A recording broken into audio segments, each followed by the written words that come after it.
When people watch this interview, what do you want them to take away?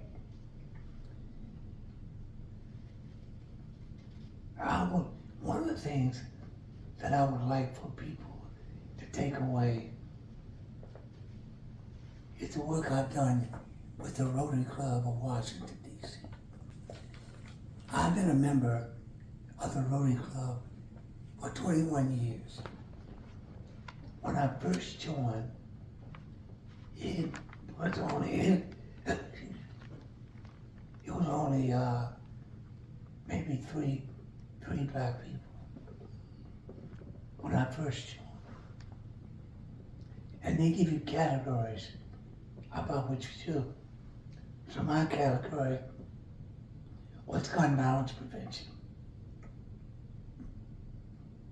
I couldn't talk about it though,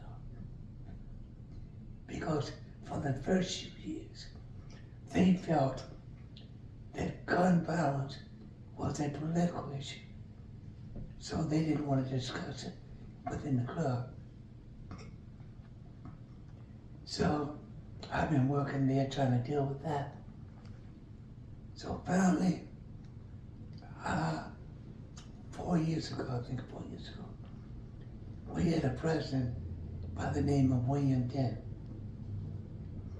And he appointed me to work on a committee about world events, what Rotary is doing around the world.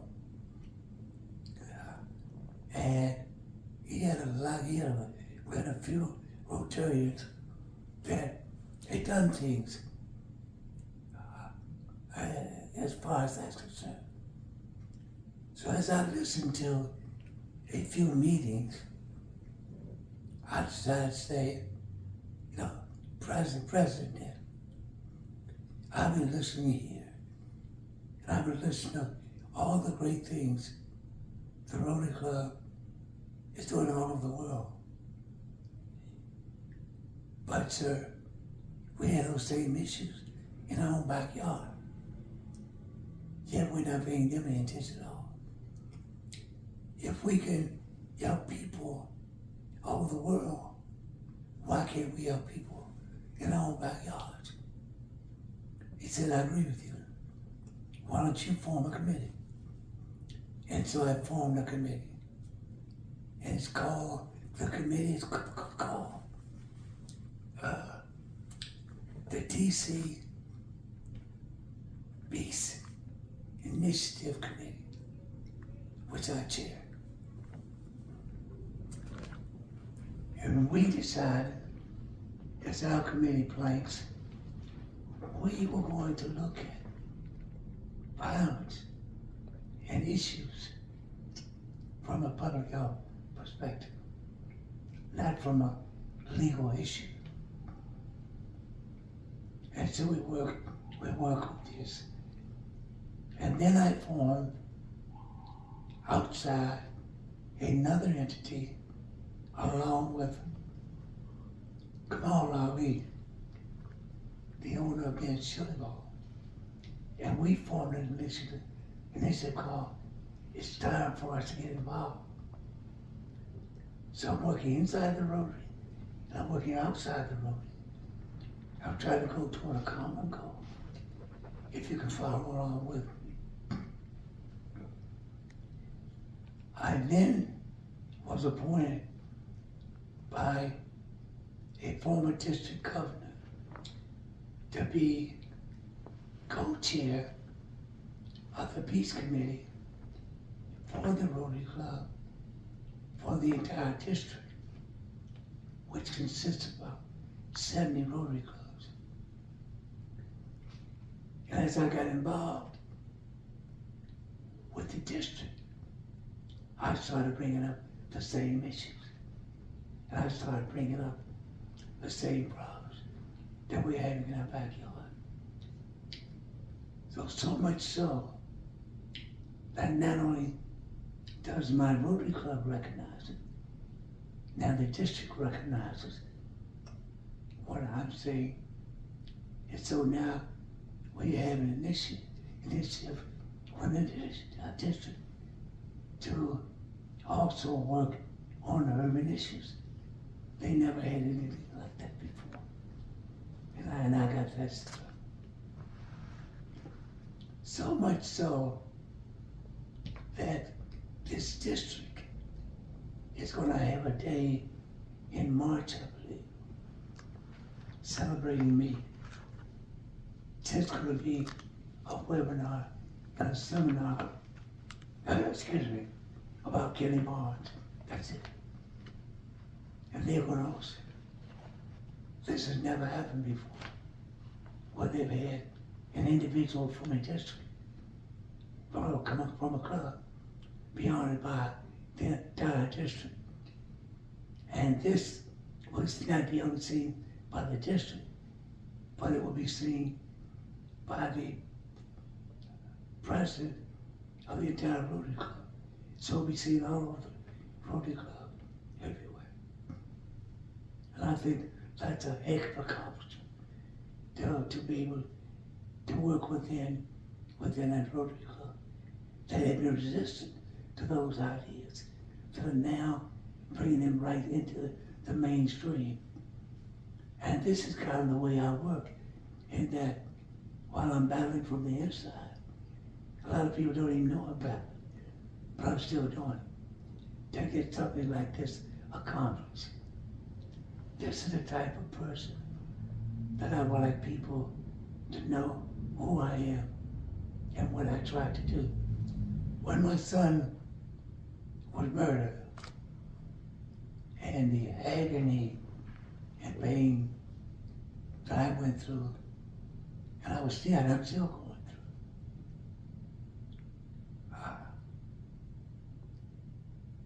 Should no family have to face that.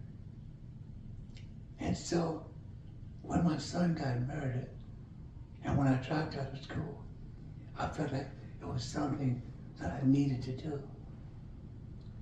So I started an organization called Reaching Out to Others Together, which is the acronym, for ROOT. And what that stood for, to put it simply, is that gun violence, gun violence is not a black and white issue. It's an American issue. I remember that guy, a leader of a revolution called H. Red Brown. He said that violence is as American as apple pie. So I formed this organization, and what I was trying to do was I was trying to make it not a black thing, but it was an American thing. But we also needed to get to the root of the problem. What is causing such violent young people that this country has never seen before in its history? We have music in the district called drill music, came out of Chicago. And these young people form what they call crews in the district. And they generally represent the neighborhood from where they live. And it's generally in public housing.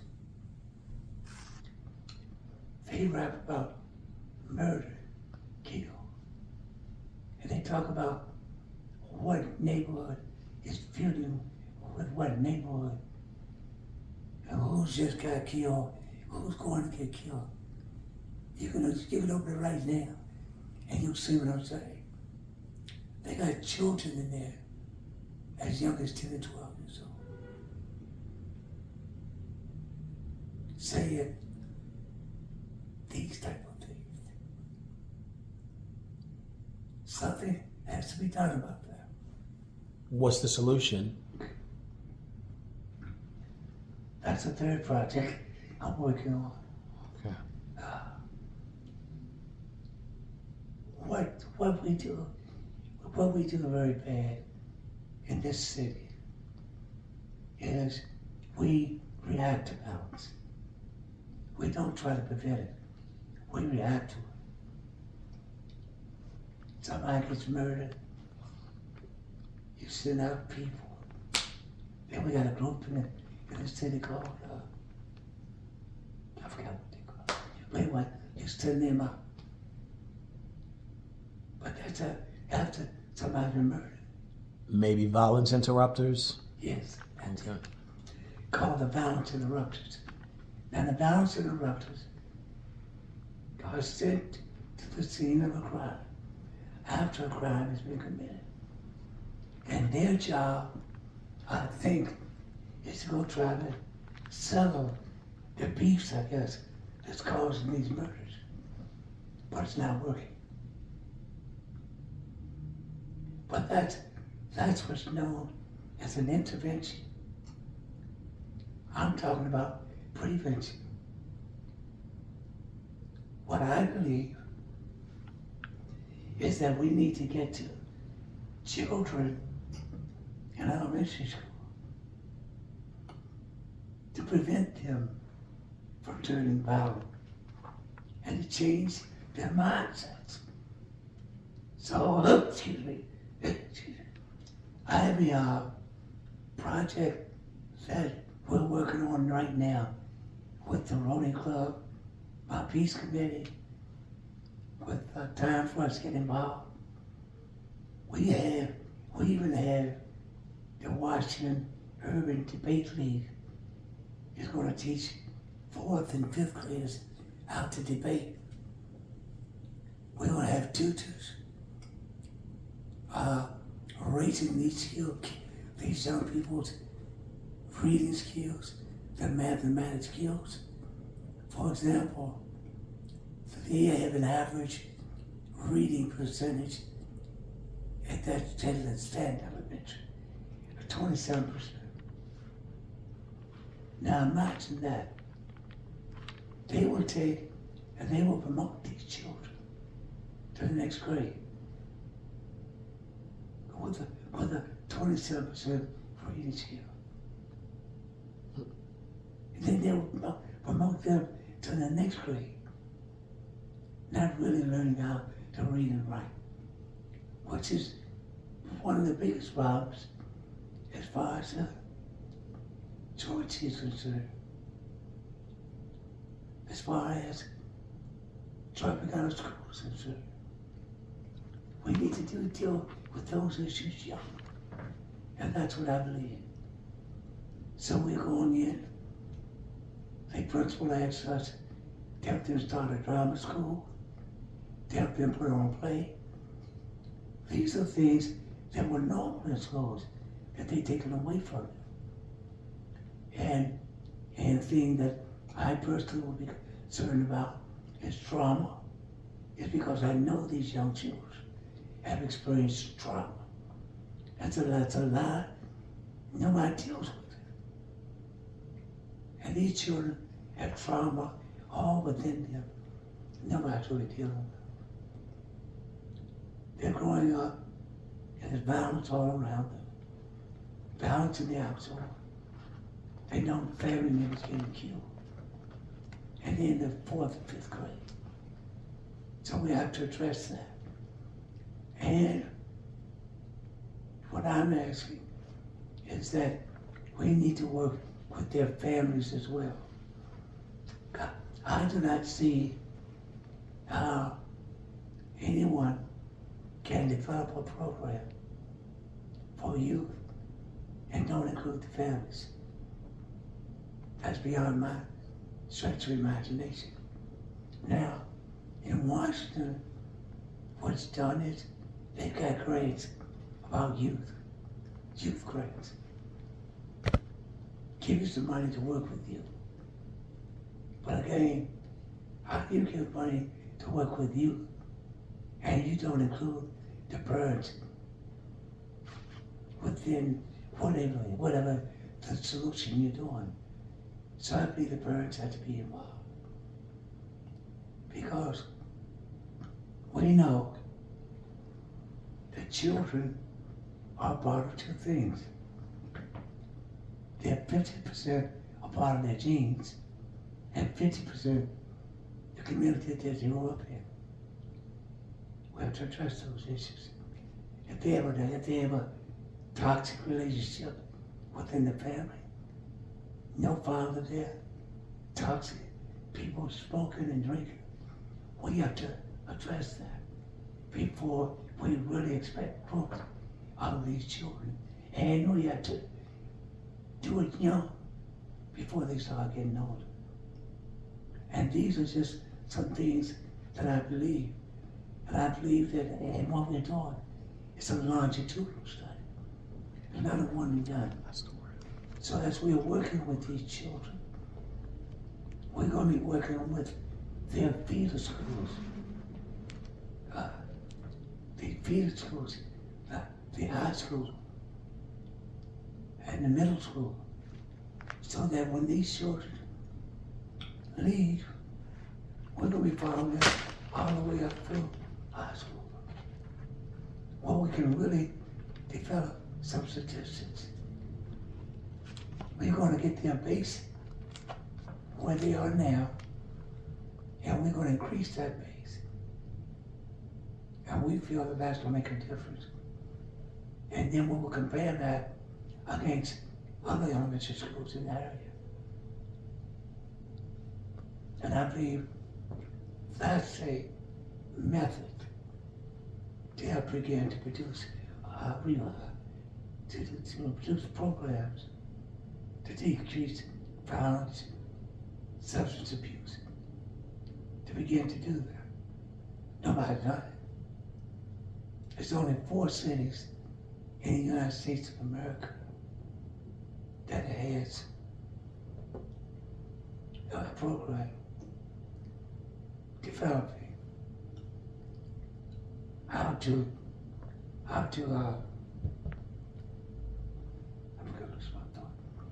debate, I'm sorry. It's only 4 cities in the United States of America that have programs that develop elementary school children on how to debate.